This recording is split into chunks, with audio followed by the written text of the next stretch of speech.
നമസ്തേ. രാമായണത്തിൽ പലർക്കും മനസ്സിലാക്കാൻ പെട്ടെന്ന് ബുദ്ധിമുട്ടുള്ള ചില തത്വോപദേശങ്ങൾ സന്ദർഭോചിതമായിട്ട് ശ്രീരാമനും ലക്ഷ്മണനും അതുപോലെ തന്നെ മറ്റുള്ള മഹർഷിമാരുമൊക്കെ നൽകിയിട്ടുണ്ട്. അതിൽ ഒരു വളരെ പ്രധാനപ്പെട്ട ഒരു ഉപദേശം സുമിത്രാദേവി നൽകിയ ഒരു ഉപദേശമാണ്. ലക്ഷ്മണൻ വനത്തിലേക്ക് ജ്യേഷ്ഠൻ്റെ കൂടെ പോകാൻ തയ്യാറായി. അപ്പോൾ അമ്മയോട് അനുവാദം വാങ്ങിക്കാനാണ് അമ്മയുടെ മന്ദിരത്തിലേക്ക് ചെന്നു. മകന് വളരെ സന്തോഷത്തോടു കൂടിയാണ് സുമിത്ര യാത്ര അയച്ചത്. അതാണ് പ്രത്യേകം ശ്രദ്ധിക്കേണ്ടത്. കൗസല്യ ദുഃഖത്തോടു കൂടിയാണ് പിന്നീട് വീണ്ടും ആ പഴയ അവസ്ഥയിലെത്തി അനുഗ്രഹിക്കുകയാണ് ചെയ്തത്. പക്ഷെ സുമിത്ര അങ്ങനെയല്ല. ആ കാര്യഗൗരവം പൂർണ്ണ ബോധ്യമുള്ള ഒരമ്മ എന്ന നിലയ്ക്ക് മകൻ തന്നെ തൻ്റെ അടുത്തേക്ക് യാത്ര ചോദിക്കാൻ വന്നപ്പോൾ വളരെ സന്തോഷത്തോടെ തന്നെയാണ് യാത്ര അയക്കുന്നത്. പക്ഷേ അവർ നൽകിയ ഉപദേശം ഇന്നും പ്രസക്തമാണ് എന്നുള്ളതാണ്. അതിന്നും പലരും അതാരാണ് ആ ഉപദേശം നൽകിയെന്നറിയാതെ ആ ഉപദേശം പ്രകാരം സമൂഹത്തിൽ ജീവിക്കുന്നു എന്നുള്ളതാണ് നമുക്ക് മനസ്സിലാക്കേണ്ടതായൊരു കാര്യം. മകൻ വിവാഹം കഴിഞ്ഞിട്ട് അധിക ദിവസങ്ങളായിട്ടില്ല. പത്നി ഊർമിളയോടൊപ്പം താമസിക്കുകയാണ്. ആ സമയത്താണ് ജ്യേഷ്ഠന് ഇങ്ങനൊരു പ്രത്യേകതയുണ്ടായത്. ജ്യേഷ്ഠൻ്റെ കൂടെ അനുഗമിക്കേണ്ടത് ലക്ഷ്മണൻ്റെ ഒരു കടമയും കൂടിയാണ്. അങ്ങനെ പോവുകയാണ് ഏട്ടൻ്റെ കൂടെ പത്നിയുണ്ട്. അപ്പോൾ ഈ പ്രത്യേക സാഹചര്യത്തിൽ തൻ്റെ മകൻ്റെ മനസ്സിൽ ദുഷ്ചിന്തകൾ വരാതിരിക്കാൻ വേണ്ടി മാതാവ് മുൻകൂട്ടി അതിനെപ്പറ്റി ചിന്തിച്ച് ഒരു ഉപദേശം കൊടുക്കുകയാണ്. പ്രായത്തിൻ്റെ ഒരു പ്രത്യേകതയുണ്ട്. അതെൻ്റെ കുട്ടിക്ക് എങ്ങനെ മറികടക്കാൻ സാധിക്കും എന്നൊരാശങ്ക ആ അമ്മയിലുണ്ടായി. അപ്പം അതിനവർ നൽകിയ ഉപദേശം ഇന്നും പ്രസക്തമാണ്. ശ്രീരാമചന്ദ്രനെ അച്ഛനെ പോലെ കരുതുക. മൂത്ത സഹോദരൻ അച്ഛന് തുല്യനാണ്. സീത, അതായത് ജ്യേഷ്ഠൻ്റെ പത്നി, എന്നെപ്പോലെ, അതായത് അമ്മയാണ് എന്ന നിലയിൽ നീ കരുതണം. എപ്പോഴും എന്നോടെങ്ങനെയാണോ ബഹുമാനവും കാണിക്കുന്നത് അതുപോലെ തന്നെ ബഹുമാനത്തോടു കൂടി വേണം ജ്യേഷ്ഠപത്നിയായ സീതാദേവിയോട് പെരുമാറാനായിട്ട്. അവിടെ അത് വലിയൊരു ഉപദേശമാണ് സുമിത്രാദേവി നൽകിയെന്ന് പിൽക്കാലത്തുള്ള ജീവിതത്തിലൂടെ എല്ലാവരും മനസ്സിലാക്കിയിരിക്കും. ജ്യേഷ്ഠത്തിയമ്മ എന്നൊരു സ്ഥാനം മൂത്ത സഹോദരൻ്റെ പത്നിക്ക് നൽകിയത് വാസ്തവത്തിൽ സുമിത്രാദേവിയാണ്.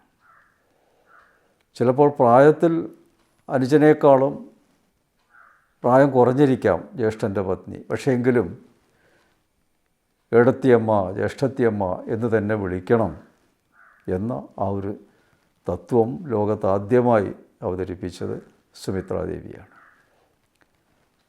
പല അമ്മമാരെ പറ്റിയും പറയുന്നുണ്ടെങ്കിലും ജ്യേഷ്ഠത്തിയമ്മ എന്നുള്ള ആ ഒരു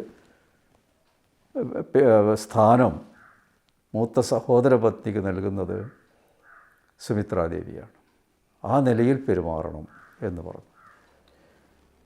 അതുപോലെ മൂത്ത സഹോദരനെ അച്ഛനെ പോലെ തന്നെ ബഹുമാനിക്കണം. പിന്നൊരു ഉപദേശം കൂടി നൽകി. വനത്തിലേക്കാണ് നീ പോകുന്നത്. ഇനിയൊരു 14 വർഷം നീ വനത്തിലാണ് രാത്രിയും പകലും കഴിയേണ്ടി വരിക. അതുകൊണ്ട് നീ വനത്തെ അയോധ്യയായിട്ട് കാണണം. എൻ്റെ സ്വന്തം വീട് പോലെ വനത്തെ നീ കാണേണ്ടതാണ്. ഇതും വലിയൊരു ഉപദേശമാണ്. അതായത് വനം വനത്തെ സ്വന്തം വീട് പോലെ കരുതണമെന്ന് പറഞ്ഞാൽ വനത്തെ ഒരിക്കലും നശിപ്പിക്കരുത്. അത് തെറ്റാണ്. വനത്തിൽ ധാരാളം മൃഗങ്ങൾ താമസിക്കുന്നുണ്ട്. അവരുടെ വീടാണത് വനം എന്ന് പറയുന്നത്. വളരെ ചെറിയ ജീവി മുതൽ വളരെ വലിയ ആനകൾ വരെ വനത്തിലാണ് അവ താമസിക്കുന്നത്. ആ നിലയിൽ വനം മൃഗങ്ങളുടെ, പക്ഷികളുടെ ഒക്കെ വീടാണ്. എങ്ങനെയാണോ നിനക്ക് അയോധ്യ ആ സ്വന്തം വീട് അവിടെയാണ് എന്ന നിലയ്ക്ക് നീ കരുതുന്നു, അതുപോലെ വനത്തെ കാണുക. അത് നശിപ്പിക്കരുത്, അല്ലെങ്കിൽ അങ്ങനെയുള്ള ഒരു പ്രത്യേകമായ കാര്യങ്ങളിലൊന്നും ഏർപ്പെട്ടു പോകരുത് എന്നാണ് അമ്മ ഉപദേശിച്ചത്. വനനശീകരണത്തിനെതിരായിട്ട് ലോകത്ത് ആദ്യമായിട്ട്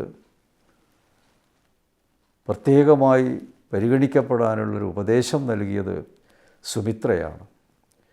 പക്ഷേ ആധുനിക ശാസ്ത്രജ്ഞന്മാരോ പാരിസ്ഥിതിക പ്രവർത്തകന്മാരോ ആ സത്യത്തെ മറച്ചു വെച്ചുകൊണ്ട് ഏതോ ഒരു ബുദ്ധിജീവി ആശയത്തെ കൊണ്ടുവന്നു എന്ന നിലയിലാണ് പറയുന്നത്.